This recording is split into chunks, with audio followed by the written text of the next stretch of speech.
The high-octane G20 Summit has kicked off. All eyes are on India. World leaders are in New Delhi, and the African Union has formally taken its seat as a new member of the G20. I'm your host, Shivan, Chanana, and to discuss all the developments and all the upcoming action, we're being joined by Ms. Bhaswati Mukherjee at our WION studios. She's the former Ambassador of India to the Netherlands and was India's permanent delegate to UNESCO. Thank you so much for joining in, ma'am. Thank you so much for your time. Ma'am, starting right off, Prime Minister Modi spoke about inclusivity. That was, I think, one of the first things that he spoke about even before the session one started of the G20 Summit on day one. And we've, of course, seen the African Union becoming a part of it. Talk to us about India's stance on how it's trying to bridge the gap between the global north and global south, which is essentially what G20 was meant for. Absolutely. Our Prime Minister underlined from the beginning that it was very important to bring in the global south, and that India considered herself to be the voice of the global south. And it was at his insistence that the G20 today was able to take its seat at the G20 at the summit in the very first session, which is called Earth. And nothing could be more symbolic than the fact that it was Prime Minister Modi who said that the theme of the G20 as far as India is concerned is Vasudhaiva Kutumbakam. The entire text reads Udhara Charitanama Tu Vasudhaiva Kutumbakam, which means very simply it is for the generous hearted that the world is one family. India has shown that generosity by going to every G20 member in advance, ensuring that there is consensus, ensuring that the G20 president, the president would invite the AU president, who was one of the first to arrive, and today he took his seat at the table as a full-fledged member of the G20. The theme of being inclusive also makes a lot of sense from the entire concept of economic development, because if you are not inclusive, if you don't take the poor and marginalized with you, where are you going to find your markets, your resources, and how can you live in prosperity when half of the world is not proceeding in the same manner towards prosperity as you are? So the G20, in fact, was intended to bring together the 20 largest economies to find a way forward on development, and that is exactly what India has so beautifully demonstrated this morning when the AU president joined us. Ma'am, now Vasudhaiva Kutumbakam, you mentioned that you expanded it for our viewers. I just want to request you to kind of reiterate it for all our viewers, because mostly all of us, we understand Vasudhaiva Kutumbakam as a world is one family, but there is more to it. That these weren't the only two words which were given in our Puranas. There was much more to it, and that is something, it's an ideology, it's a thought process, which India, of course, is embodying. Talk to us about how China had a problem with Vasudhaiva Kutumbakam. They wanted BRI to be included in it. If India got Vasudhaiva Kutumbakam included, what does it mean, and what does China need to understand from this ideology, which India is very much embodying today? Well, I would tell Xi Jinping, if he would listen to me, that the ancient Chinese travelers and philosophers came to India to learn Sanskrit and went back, and they incorporated many of these important sayings in Chinese, and they became part of Confucian thought. Today they have a problem with Sanskrit, but this is the reality. They do have, and actually it's in the Maha Upanishads. They say that some agree, some don't agree. That's what it says in Sanskrit. And then it says Udhara Charitanama Tu Vasudhaiva Kutumbakam. Some agree, some do not agree. It is for the generous hearted that the world is one family. For the generous hearted. You need to be generous first. You need to be generous hearted to accept that the entire world is your family, which again fits in with the other concept that we have, which is that for us, our guests are more important than family. And all the delegates of the G20 that I saw on television yesterday were overwhelmed by the welcome that we gave them, the traditional welcome, which again fits in with Vasudhaiva Kutumbakam. So, yes, they objected to Vasudhaiva Kutumbakam. They also objected to some other parts of the joint declaration, to which I understand informally they have withdrawn their objections. Right. Some of them are initiatives emanating from India's own developmental experience, including the digital initiative, public digital initiative, right. that we used so effectively when we had the pandemic, right. and what we evolved and the certificate that we gave to those who were fully vaccinated is something that the West could not achieve during the pandemic. Right.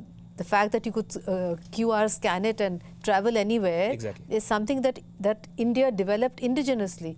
So these are some of the very important takeaways in the declaration, which is why I am not at all worried about whether or not there would be a sentence on Ukraine or not. Right. And as I said earlier, if there is to be something, it should be very short. It should only talk about what PM said, that this is not the era of war, right. because that is not something that President Putin objected to, right. if you remember. Right. And it should say that we look forward to the end of the conflict and a negotiated peace settlement. That is the basics on which everyone could agree. There's so much being said about India not taking a stance, or India's stance has been clear ever since G20 last year, when it was made clear that this is not the era of war. What more do you need to say? Both sides need to understand that and come to the compromise table and, just talk it out and figure out their sentences. Now, there are so many paragraphs in the joint declaration. Everyone's still harping about these 255 words, which may or may not make it to the joint declaration regarding the Ukraine war. If India just decides to not go ahead with giving any kind of a statement on the Ukraine-Russia conflict, how bad can it actually be, or what can be the consequences, if any? There are no consequences. Nobody will remember it 1 week from now. What they will remember is what is in the document. Right. But I think that there will be a paragraph. If it's not agreed to, it will be part of the chairman's statement. Right. And the chairman would say that in the perspective of the chair, the following formulation enjoys general support. And then it would come out as a chairman's draft. If the Russians and Chinese say that, please also write that this chairman's draft is not supported by the Russian Federation and People's Republic of China, that can also be incorporated. Right. It's not the first time that this has happened. Right. But so there are no consequences really. There are no consequences. There's too much discussion around it. I think people should understand that the Russia-Ukraine conflict is a proxy war between two members of the permanent members of the Security Council. Absolutely. The Russian Federation, supported by China on one hand, and United States supported by the West on the other. If the permanent members of the Security Council are fighting over Ukraine, how do they expect any third party, including India, to find a formulation which both sides agree to? Especially when none of them want to compromise. And it would not be correct to say either that India has been non-aligned or neutral on this matter. India has done what every country does. India has gone for its core national interests. Right. India has looked at Ukraine from the core national interest of India. Right. Whatever suits the people of India, because we are a democracy, we will do precisely that. That is what all countries, all democracies do. Right. They look at their core national interests. Exactly. India has been upfront about it. They're not mincing any words. We are not being non-aligned or neutral. Exactly. You cannot be non-aligned or neutral about war. That is why the Prime Minister said this is not the era of war. Right. That is neither a neutral statement nor is it a non-aligned statement. Right. It is a statement of actuality. We cannot afford to have war because it is damaging global economic recovery after the pandemic. Right, absolutely. Ma'am, I also wanted to speak to you about Xi Jinping's much spoken about, absence from the G20 summit. Li Qiang has come instead.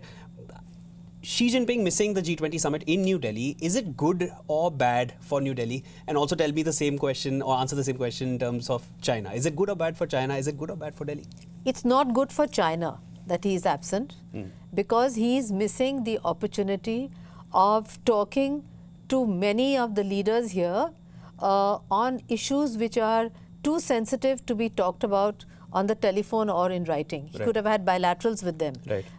It would have been an opportunity for him actually to set the record straight from his perspective. Right. But having seen the outcome of the ASEAN summit, having seen how China's neighbors have angrily rejected these false maps that have been brought out showing parts of India as Chinese territory, showing parts of Vietnam as Chinese territory, showing 2 Japanese islands as Chinese territory. Yeah, everything is Chinese territory. Yes, so he probably thought that he would be deeply embarrassed if he came here. It is nearly laughable, the way they've just tried to inflate themselves into everything. So I think under the circumstances, it is highly damaging for the Chinese not to come here. On the other hand, since he has sent his deputy, it may be easier for the deputy to accept some flexibility on the Ukraine issue, which Xi Jinping could not do because it would hurt his ego. Right. So from that perspective, you have to look at it whether it's good for him or good for. As far as we are concerned, we invited him. Right. We requested him to come. If he doesn't come and he sends his premier, whom he also sent to the ASEAN summit, it makes absolutely no difference to us. Right. All the major players are here. They are here.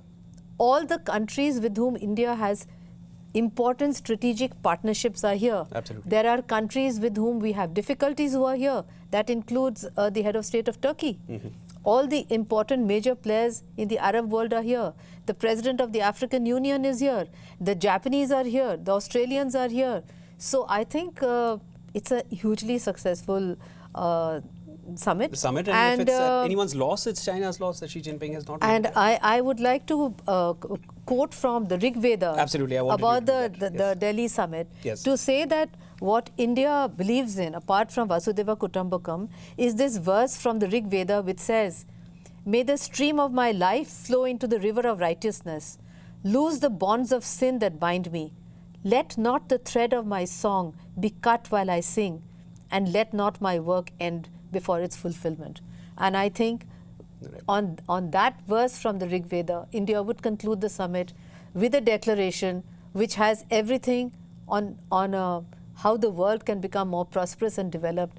It may or may not have not 200 words. As a diplomat, I would say on such an intractable issue, if you had even 90 words of agreement, which would be, this is not the era of war, we hope that the war will end soon, we call upon all parties to come to the negotiating table, I think that would come to 70 words. Right. Even if there was agreement on 70 words, it would be a great thing for the world and for international peace and security. India has definitely set an example for the world, with the African Union being part of the G20 bloc, and with the ideology that they're carrying forward, which is given right from the Vedas, something that has been carried forward in Indian land since thousands of years. Thank you so much for joining in, ma'am. That was Ambassador Bhaswati Mukherjee at our WION studios. Thank you so much for your time and your inputs. It was a pleasure. Right. Thank you.